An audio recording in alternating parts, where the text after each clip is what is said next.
Bonjour à toutes et à tous. L'idée est qu'on vous parle aujourd'hui des enjeux de plusieurs affaires qui ont été portées devant des juridictions en matière de lutte contre les changements climatiques, notamment en France, l'affaire du siècle. Alors peut-être pour faire un petit rappel, je vais me présenter d'abord. Je suis Lionel Brun-Valicon de la Ligue des droits de l'homme, donc je suis membre du bureau national et je suis en charge des sujets liés à l'environnement. Et puis donc je suis avec François Croquette vous avez vu son parcours, mais peut-être qu'il travaille à la mairie de Paris sur les enjeux climat, donc voilà, il pourra aussi intervenir sur ces aspects-là. Alors peut-être quelques rappels sur l'affaire du siècle.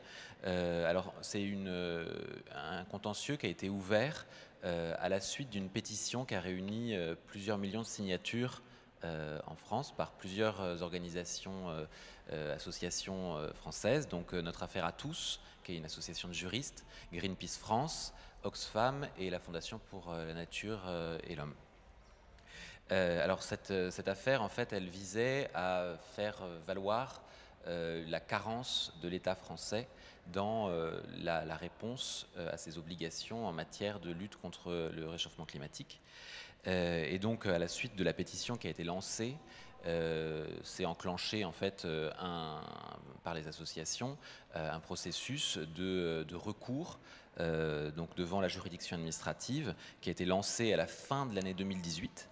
Alors ensuite, donc la procédure s'est enclenchée dans les années 2019 et 2020, il y a eu des échanges entre les associations et le gouvernement qui donc répondait par des arguments aux arguments avancés par les associations qui étaient rendus publics. Il y avait quand même un suivi dans le débat public assez important, qui était évidemment facilité par le fait qu'il y avait eu beaucoup de visibilité à travers la pétition.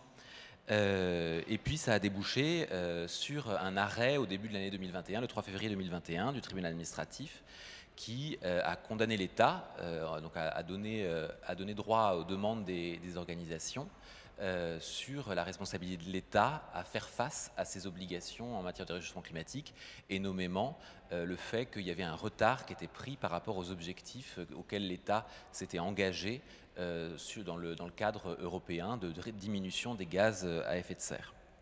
Ça, c'est donc une victoire en France, la première victoire, la première reconnaissance de l'obligation de l'État à faire mieux pour lutter contre le réchauffement climatique.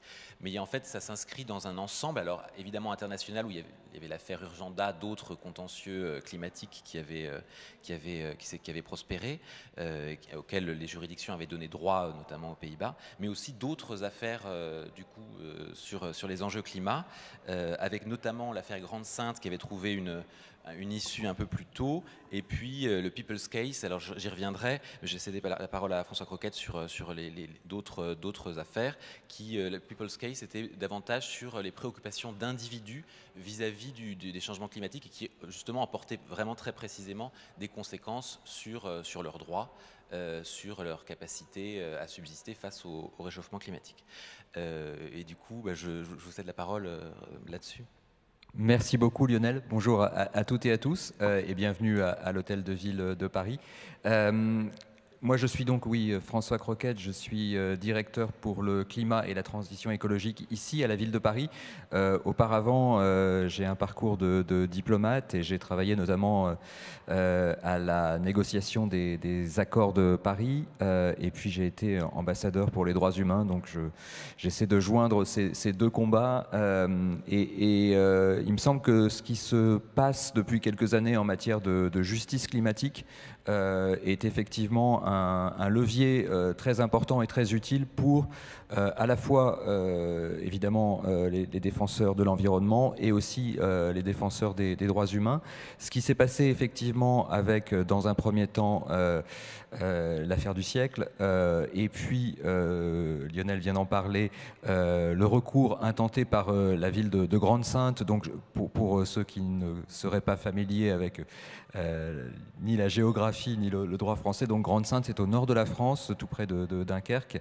Et c'est une commune qui a subi de plein fouet les conséquences du réchauffement climatique, l'érosion côtière, les phénomènes extrêmes, et donc qui a décidé de porter en justice sa demande, là aussi engagée de longue date, que l'État fasse plus, que la France fasse plus pour lutter contre le changement climatique, et tout simplement qu'il se conforme à ses engagements, puisque ce qui est en cause, c'est le respect de l'accord de Paris, donc conclu ici en 2015, et de la trajectoire climatique qui a été définie par l'État pour se conformer à cet objectif de limiter le réchauffement climatique entre 1,5 degré et 2 degrés par rapport à l'ère pré-industrielle. Le constat que nous faisons tous, et il n'y a pas besoin d'être grand clerc de notaire pour le faire, c'est que cet objectif n'est pas atteint, que les moyens que l'État y a consacrés ne sont pas suffisants. Et donc, comment faire pour aller plus vite? Parce qu'on sait qu'on doit accélérer. La justice n'est pas réputée pour sa rapidité, mais peut-être que par la constance des arguments qui ont été développés, on peut obtenir des percées intéressantes. C'est ce qui s'est passé effectivement dans un premier temps avec le jugement rendu par le tribunal administratif de Paris dans l'affaire du siècle. C'est aussi ce qui s'est passé devant le Conseil d'État lorsque la commune de Grande-Synthe a été d'abord reconnue compétente pour porter ce recours. Ça, c'était une première victoire parce qu'il n'était pas évident que les collectivités territoriales, les communes, les régions, les villes soient légitimes à engager des actions en justice sur ce point de l'inaction climatique. Le juge administratif en a décidé ainsi. Et ça, c'est une première percée. Ensuite, ce que le juge a dit, c'est que les objectifs que la France s'est fixés sont contraignants. C'est-à-dire que quand on dit qu'on va parvenir à la neutralité carbone en 2050, ce n'est pas des paroles en l'air, c'est quelque chose que l'État doit se donner les moyens d'obtenir, et ça suppose donc un effort beaucoup plus considérable que celui qui a été engagé.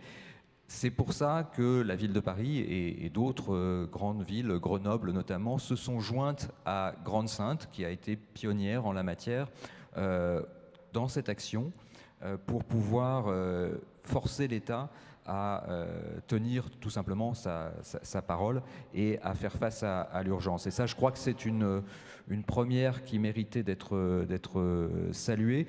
Il y a d'autres actions effectivement qui ont été engagées et peut-être qu'on va en reparler parce que se développe un petit peu partout cette forme de justice climatique, de demande en tout cas de justice climatique, mais devant les tribunaux. Ça a été le cas dans les deux affaires qu'on vient de citer, ça a été le cas, Lionel y a fait référence, aux Pays-Bas avec la condamnation de Shell pour inaction climatique.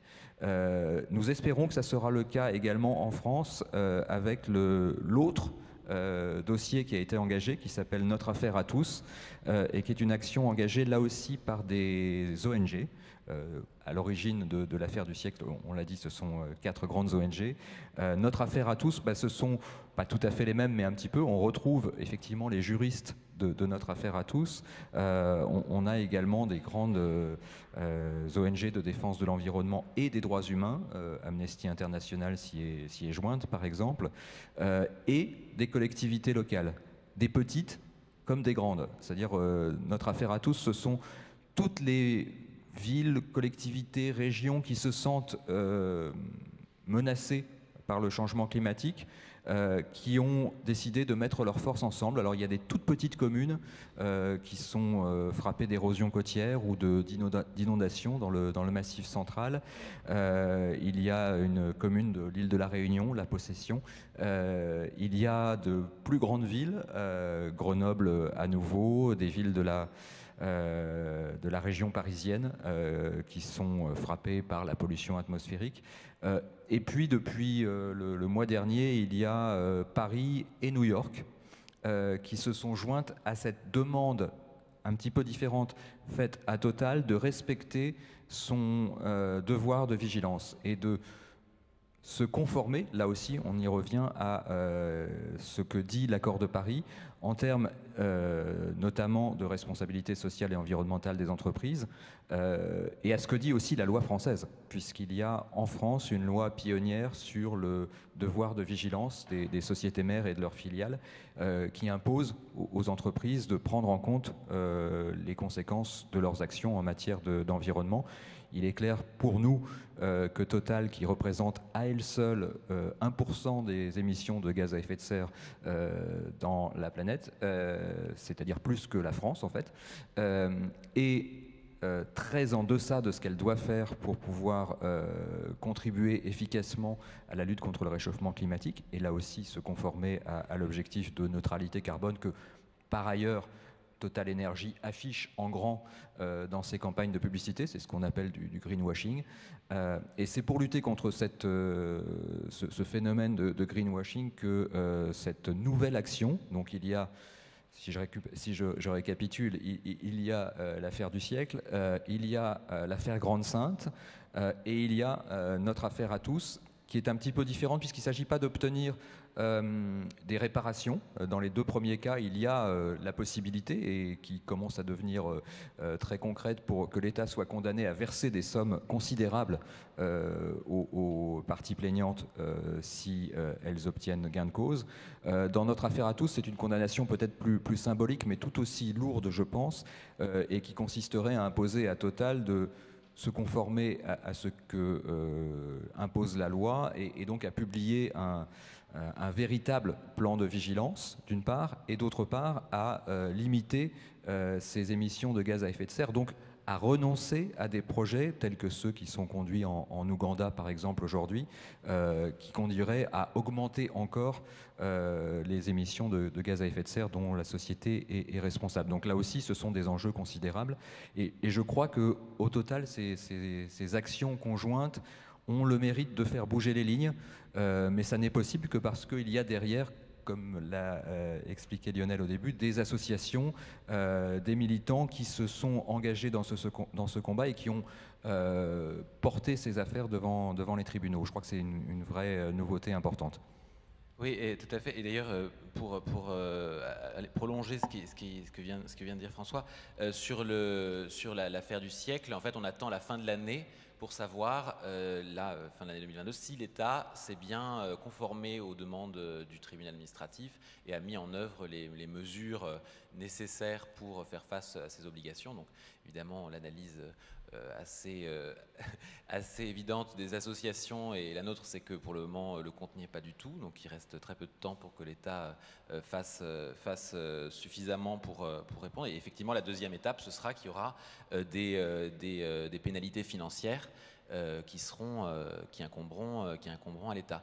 Et là-dessus, alors peut-être simplement pour faire le lien justement avec ce qu'était le recours au départ et le fait qu'il avait des arguments qui portaient aussi sur les enjeux en matière de droit pour les personnes, on peut voir qu'en fait, aujourd'hui, les juridictions françaises, elles ont été plutôt plus conservatrices que les juridictions aux Pays-Bas, par exemple, qui, elles, ont fait directement le lien avec des droits qui sont présents dans la Convention européenne des droits de l'homme, donc le droit à la vie, l'article 2, et le droit à la vie privée et familiale de l'article 8. Dans les décisions pour le moment du tribunal administratif et du Conseil d'État, c'est plutôt uniquement les obligations de l'État par rapport aux textes internationaux signés. Donc ça va un peu moins loin. Et pourtant, ce qu'on voit, et ce que je trouve très intéressant, c'est qu'il y a une forme de vitalité du corpus de droits et de liberté à être réutilisé dans des contentieux comme cela, par des associations qui n'ont pas forcément comme premier objet de viser la défense des droits des personnes, mais qui utilisent ce corpus. Dans l'argumentation de l'affaire du siècle, c'est présent, dans celui de Grande Sainte aussi. Donc c'est assez intéressant de voir que dans la défense de ce qu'on peut appeler aujourd'hui, alors justement par diverses associations, mais aussi par des collectivités de communs environnementaux, par exemple, en l'occurrence le climat, donc le fait d'avoir un climat qui ne se réchauffe pas dans des proportions qui rendent la planète invivable, on voit qu'il y a une capacité à s'organiser autour aussi de corpus comme celui des droits. Et ça, c'est des choses qui nous intéressent beaucoup avec les droits de l'homme. Et d'ailleurs, en fait, un des travaux qu'on a menés ces derniers temps, c'est de se rendre compte qu'on pouvait, en tant qu'organisation qui défend les droits, se mobiliser aussi sur ces enjeux et éventuellement, à terme, alors parce qu'on a modifié nos statuts cette année pour pouvoir intervenir en matière d'environnement. Donc en fait, on a ajouté dans les statuts la défense du droit à un environnement sain, mais aussi de la préservation du climat et de la biodiversité, dans l'idée à terme de se joindre à d'éventuelles actions de ce type. Alors évidemment, on considère que ce n'est pas uniquement par des actions devant des juridictions qu'on peut amener la défense des communs. Après, elle se pose peut-être la question d'autres évolutions juridiques et surtout démocratiques pour permettre la contribution des populations directement à la défense de communs. Alors, à l'échelle du climat, c'est difficile de se dire que ça se fait à une autre échelle que l'échelle internationale, mais pour autant, on voit que là, devant les juridictions, c'est possible de faire valoir des intérêts ou des droits à un niveau plus local. Les collectivités, le fait que les collectivités soient compétentes pour le faire le montre, mais aussi, et ça c'est intéressant, l'idée qu'on puisse à terme organiser pour la défense de communs locaux davantage de lieux de délibération, et ça c'est quelque chose qu'on souhaite porter aussi dans la période qui vient. C'est un peu aussi le sens de la prise de position de la FIDH sur ce sujet. Voilà, donc après, bien sûr, moi je suis à disposition pour répondre aux questions. Peut-être que François veut ajouter quelque chose. Bien sûr, non, mais alors je pense que ça peut appeler des questions. Juste pour compléter sur ce point, la compétence effectivement des acteurs, je pense que la FIDH, la Ligue des droits de l'homme, d'autres grandes ONG se sont effectivement adaptées et ont élargi parfois leur mandat pour pouvoir intervenir sur ces sujets. C'est aussi ce qui se passe à l'échelle des collectivités, notamment pour la ville de Paris. Face à ces grandes entreprises, notamment dans le cas de Total, qui manifestement jouent la montre pour ne pas tenir leurs engagements, il a fallu qu'on démontre, nous, qu'une ville était compétente, était concernée. Ça nous paraît assez évident. Encore faut-il que le tribunal et le juge le reconnaissent. Et donc, il a fallu expliquer qu'à Paris, par exemple, les 2 degrés de réchauffement climatique ont déjà été dépassés par rapport à l'ère pré-industrielle, que ça implique des efforts d'adaptation, des dépenses nouvelles pour la ville, et notamment dans les cas les plus extrêmes de catastrophes climatiques. Une crue, c'est plusieurs milliards de dépenses pour y faire face pour une ville comme Paris, et New York qui a été confrontée à des phénomènes de submersion d'une ampleur qu'on n'avait jamais vue, a les mêmes défis. Donc on est et on se sent totalement compétent en la matière. Le fait que les tribunaux le reconnaissent est déjà une grande victoire. Et l'autre point, effectivement, c'est qu'on se situe au niveau notamment de l'Europe. L'un des textes sur lesquels s'appuient la plupart des recours, c'est le paquet climat-énergie de l'Union européenne, là aussi avec des engagements très forts qui ont encore été renforcés récemment. Il va y avoir, j'espère très vite, une directive européenne sur le devoir de vigilance basée notamment sur la loi française et la loi allemande qui va pouvoir permettre d'aller plus loin. Et puis enfin, ce qu'on disait sur le fait que ces combats pour l'environnement et pour les droits humains se rejoignent. Je crois que dans le cas de l'affaire de ce projet en Ouganda sur lequel la FIDH a beaucoup enquêté, on a la démonstration à la fois d'un crime contre l'environnement, de ce que les ONG appellent une bombe climatique, parce que les émissions de gaz à effet de serre que suppose un tel projet sont énormes, et de graves violations des droits humains, puisque les populations locales ont été obligées de quitter leur territoire pour laisser la place à ce projet. La dernière actualité en la matière, toujours sur Total, qui décidément n'en rate pas une, c'est une plainte qui a été déposée par 2 ONG, dont une française, pour complicité de crimes contre l'humanité, au titre de l'activité de Total en Russie, et notamment des enquêtes qui ont été menées sur le fait que certains des carburants qu'utilise l'aviation russe pour bombarder les villes ukrainiennes proviennent des exploitations de Total. Donc on a là la conjonction de ces deux combats essentiels, et je crois que vraiment que les ONG qui ont été à l'origine de cette démarche et qui continuent à l'impulser et à faire preuve de beaucoup de créativité juridique, parce qu'on est dans un domaine nouveau, ont un rôle essentiel pour y parvenir, et que les villes doivent être à leur côté. En tout cas, pour ce qui concerne la ville de Paris, je peux témoigner que c'est le cas et que ça restera le cas. Mais peut-être est-ce qu'effectivement vous avez des questions ou des interrogations par rapport à ces démarches ?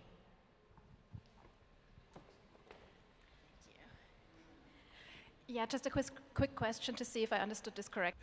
Oui, pour vous répondre, effectivement, il n'existe pas de loi à proprement parler qui autorisait un contentieux en matière climatique. En revanche, ce par quoi les associations sont passées, c'est par le fait que des associations ont la possibilité de se présenter devant des juridictions lorsqu'elles défendent l'environnement. Et en fait, en France, le régime, c'est un régime d'agrément, mais qui permet aux associations de se présenter devant une juridiction, mais devant la juridiction administrative, ça se fait autrement. L'agrément sert pour montrer qu'une association est active en matière environnementale, mais elle peut aussi démontrer qu'elle agit pour la protection de l'environnement, en l'occurrence du climat, qu'elle a des activités dans ce domaine. Typiquement, notre affaire à tous, je crois que ça s'était créé assez peu d'années, en fait, avant le lancement du recours, donc ils n'avaient pas l'agrément, mais ils ont réussi à montrer qu'ils avaient un intérêt à agir en la matière. Donc oui, en France, les associations peuvent se saisir de sujets d'intérêt général quand c'est dans leur domaine d'intérêt. C'est pour ça qu'on a fait évoluer nos statuts. En revanche, et c'est ça qu'on voit, et ça c'est un autre aspect qui montre qu'on est quand même dans disons, un cadre qui reste assez conservateur, c'est que justement l'affaire qui avait été menée par The People's Case, qui avait été menée justement pour faire valoir les droits et les intérêts d'individus, là pour le coup, la Cour de justice de l'Union européenne a débouté les demandes, et il n'y a pas pu avoir même de contentieux, parce qu'elle a considéré qu'il n'y avait pas d'intérêt à agir des requérants. Pour les collectivités, c'est peut-être d'autres considérations aussi. C'est-à-dire que pour les collectivités, il faut quand même à chaque nouvelle affaire qu'on démontre au cas par cas notre compétence ou notre intérêt à agir. Mais de plus en plus, c'est la jurisprudence qui va évoluer et qui va permettre de consolider ces actions. De plus en plus, la jurisprudence va dans ce sens-là. Ça a été le cas, et c'est de ce point de vue-là que l'affaire Grande-Synthe est vraiment une percée, lorsque une commune comme Grande-Synthe a été reconnue par le Conseil d'État, donc la plus haute juridiction administrative en France, compétente pour agir en la matière, et ça nous donne une base solide pour creuser ce fillon.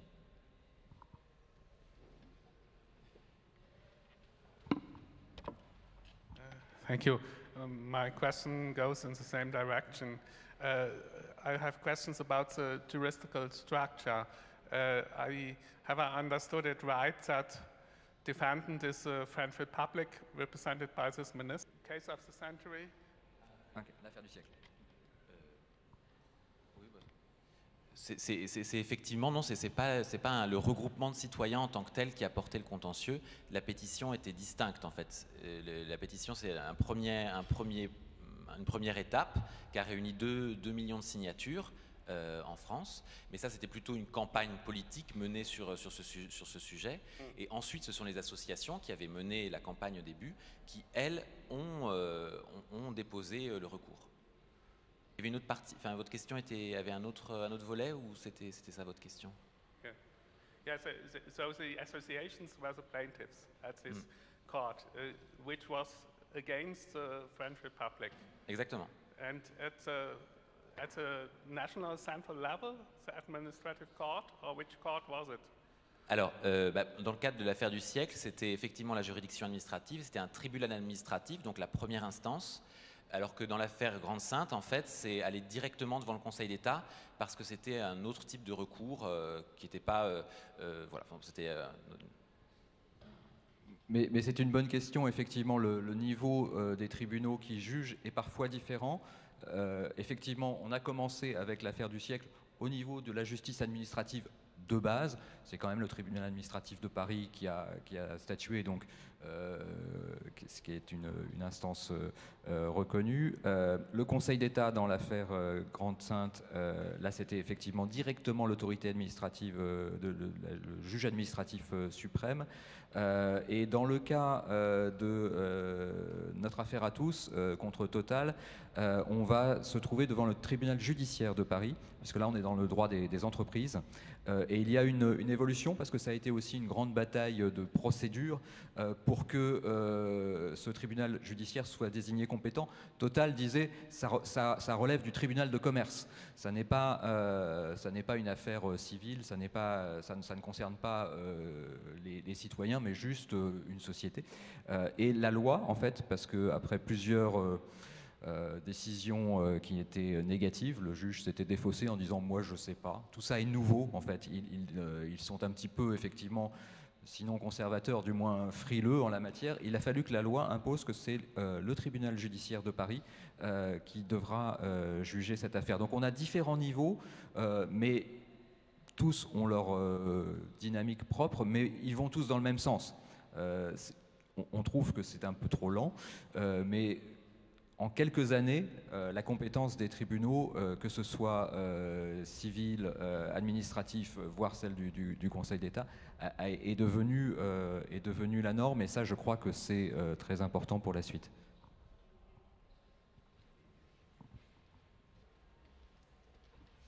Oui, peut-être, je suis tout à fait d'accord, évidemment, avec ce que tu dis. C'est vrai que pour les associations, et notamment les associations de défense des droits, en France, c'est en permanence un travail, effectivement, de réflexion pour savoir si on va être en mesure d'agir devant les juridictions. Donc les associations peuvent agir d'elles-mêmes sans avoir besoin d'être en lien avec des individus, mais pour autant, c'est pas forcément simple de faire reconnaître son intérêt à agir. Et peut-être pour terminer, parce que je crois que notre temps s'écoule, préciser que parmi les associations, c'est ça aussi la nouveauté, il y a des gens comme Notre Affaire à tous qui sont en fait des juristes. C'est une association de juristes engagés pour l'environnement et qui sont extrêmement actifs et utiles dans la rédaction, y compris dans le détail des mémoires que nous présentons collectivement. Et effectivement, sans eux, je pense qu'on aurait perdu beaucoup de temps. C'est un peu ce que je disais sur le fait que pour moi, l'affaire du siècle et d'autres recours participent à la formation d'un commun, parce qu'il n'y a pas l'idée juste de se présenter devant une juridiction avec des arguments de juriste, mais il y a aussi cette idée de créer un mouvement politique de soutien à cette démarche, de rechercher une légitimité plus large, mais aussi de mise en débat, en fait, parce que l'affaire du siècle, c'était pas seulement bon, on va faire une pétition, c'est ça qui va nous donner. C'était aussi l'occasion de mettre en débat les raisons pour lesquelles l'État ne faisait pas face à ses obligations en matière climatique.